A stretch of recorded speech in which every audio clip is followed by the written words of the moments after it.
Now let's bring in Pulitzer Prize-winning columnist Clarence Page, also a member of the Chicago Tribune editorial board and not a member of the Senate Finance Committee. Good evening, Clarence. Good evening. Thank you very much for having me, Lawrence. So you can speak objectively about what you're seeing there in the Senate Finance Committee this week. I mean, my point about referring to this possibly as what we're seeing as the Baucus-Obama bill, when you go back to the president's address to the Congress and you look at especially the section where he talks about paying for the bill, the only committee bill that does what President Obama is willing to do in paying for this is the Finance Committee bill. The House bills did things that the president has never endorsed at any point along the way. So, I mean, isn't this really the bill to watch, and isn't this really where the president is going to end up, is on this bill? Well, the president also has very cleverly kept his parameters wide enough to allow for a public option, which is really the key issue of debate between both of these sets of bills, really. There's a real obvious advantage in cost savings now that you just mentioned. The Congressional Budget Office brought up, $85 billion for a public option, and the polls now are showing this new New York Times CBS poll is just remarkable. 2/3 of the public favoring a public option. I think that's going to be the key issue that's going to determine whether the final bill goes down as something really serious, a real serious change, or as something that's a large gift to the insurance industry. Now, do you see what's going on in the Senate Finance Committee having any real effect on the way the public views this? It doesn't seem to be getting exactly gavel-to-gavel coverage, and yet there are some very harsh arguments being made by Republicans that I think they would want to have heard publicly. They just don't seem to be getting the microphone for it, all these anti-tax arguments that they're making in there, for example.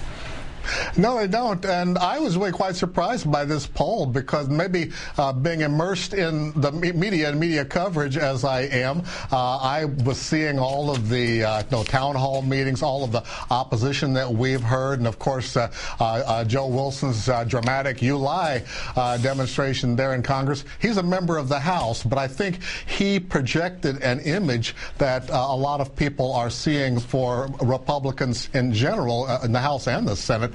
When you look at the poll that shows even Republicans saying that the representatives seem to be motivated more by partisan concerns than concerns for the country.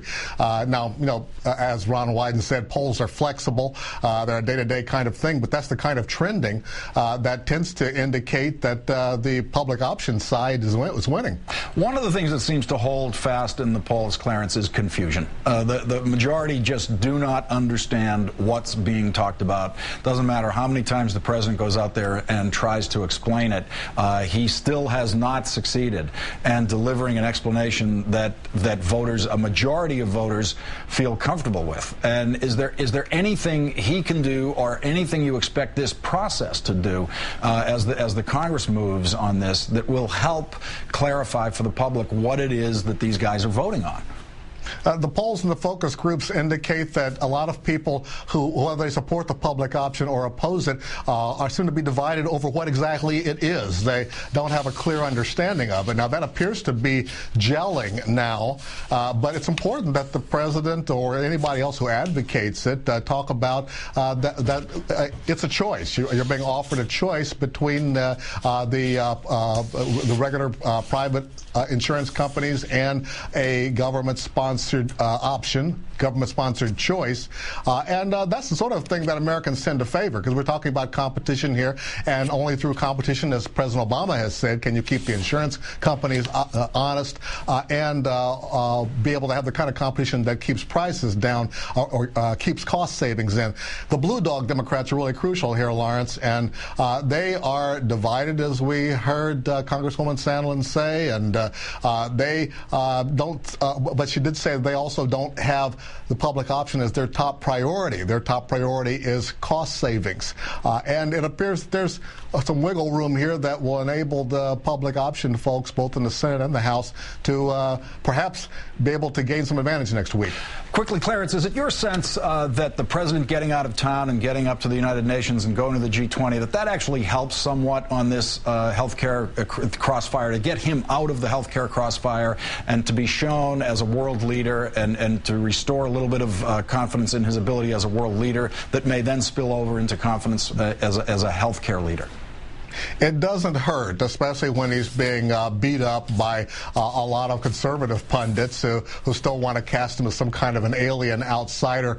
It's important that people, Americans tend to unify when we start talking about national security and foreign policy, and President Obama hopes they'll unify behind him. Clarence Page of the Chicago Tribune, thank you very much for your time tonight. Thank you for having me, Lawrence.